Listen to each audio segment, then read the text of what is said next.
After discussing the outline of this poem, we proceed to the first stanza of this poem.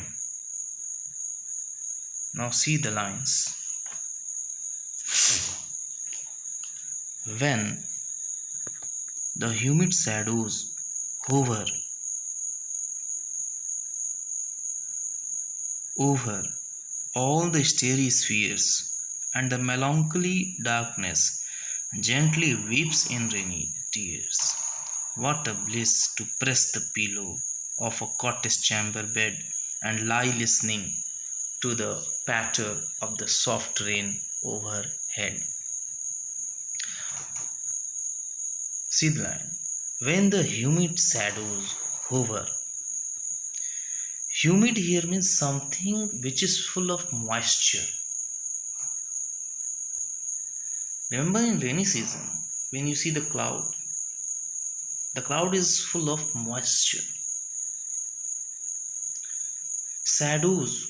Shadows here refers to the moisture laden clouds which cast a shadow on the earth. In simple words, we can say humid shadows refers to dark clouds. When the humid shadows hover, hover here means move around something over all the starry spheres. Spheres here means sky. Starry means stars. So here the poet is saying when the black clouds move around the sky which is full of stars. When the humid shadows hover over all the starry spheres. Simple meaning is this: when the black clouds or dark clouds move over the starry spheres.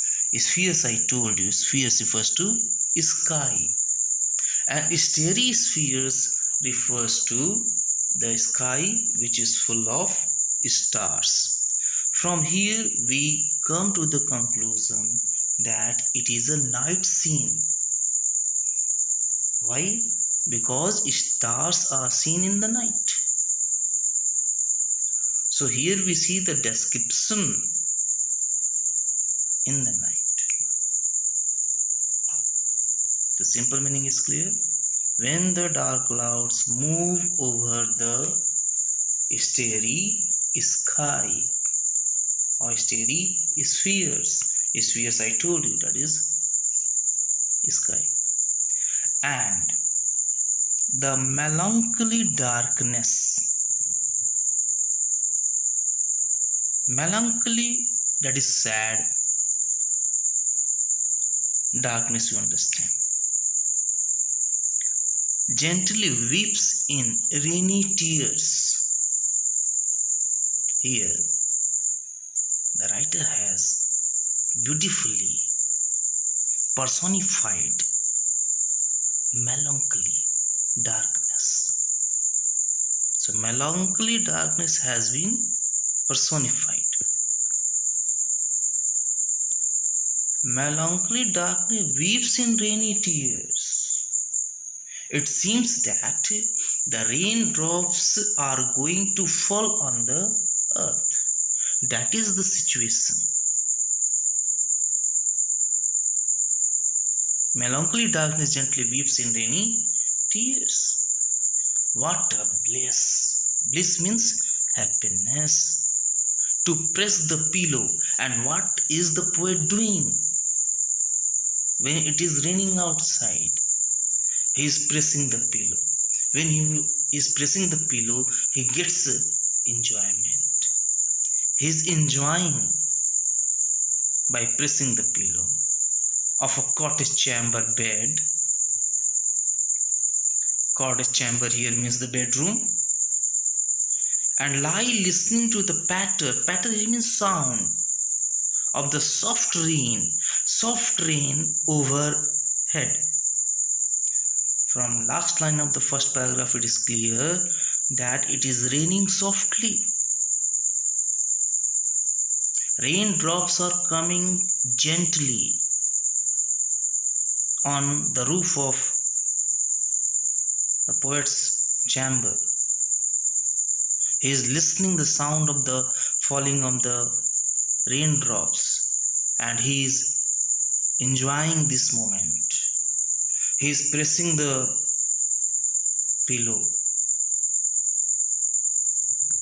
So, in the first stanza, the poet has described that the dark clouds move here and there in the sky that is full of stars, and melancholy darkness gently weeps in rainy tears. As I told you, sad is melancholy is personified here, and melancholy is going to weep in the form of rain. The poet is watching this atmosphere. He was in the chamber. What he is doing? He is pressing the pillow and listening the sound of the soft rain overhead. So here in the first stanza, the poet has described the atmosphere. Secondly, he has described what he is doing himself in his cottage chamber. यहाँ पर poet ने दो चीजें बताई हैं. पहली, atmosphere कैसा है. बारिश हो रही है. जब बारिश होती है तो उसके साउंड को वो सुनता है. उस साउंड को जब सुनता है तो उसको बहुत अच्छा लगता है.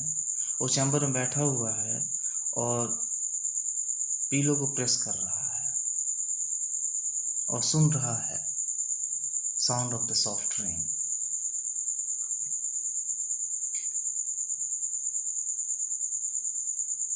The poet says that the dark clouds move over all the starry spheres, and melancholy darkness gently weeps in rainy tears, and the poet is enjoying the moment by pressing the pillow. He is in the chamber bed. He is listening the sound of the soft rain overhead. After that, come to the poetic devices or figure of speech used in this stanza. First, the poet has used alliteration. Alliteration is a repetition of the consonant sound in two or more consecutive words. Now see where alliteration is present in the first stanza. That is humid hover, H sound is repeating. Starry spheres, S sound is repeating. Press pillow, P sound is repeating. Lie listening, L sound is repeating. So here figure of speech is present in humid hover, starry spheres, press pillow, lie listening is alliteration. Second figure of speech or poetic device used in this stanza is onomatopoeia. Onomatopoeia refers to the sound that suggests some meaning. That is onomatopoeia. The use of sound words to create a dramatic effect or auditory imagery is onomatopoeia. In simple words, we can say onomatopoeia refers to the sound that suggests meaning. Or you can say it is a poetic device, it is a figure of speech in which sound suggests some meaning, that is onomatopoeia. So here one term is written, that is patter. Patter is the use of sound word. It is the sound made by the raindrops falling on the rooftop. That's why here onomatopoeia is present in patter. Patter refers to a sound that is produced when the raindrops fall on the roof of the poet's chamber bed. Next one is personification. Personification, it is a figure of speech in which inanimate objects are treated as human beings. So here, melancholy darkness has been personified. It has been treated as a human being. You see the line? Melancholy darkness gently weeps in rainy tears. Weeps. Darkness weeps. That's why darkness is personified here. So in simple words, we can say allotation is present in the first stanza. In humid hover, stereospheres, press below, lies listening, and patter is the word that suggests some meaning. It is a sound. So onomatopoeia is here, and darkness is personified. Melancholy darkness is personified here. That's why here is personification.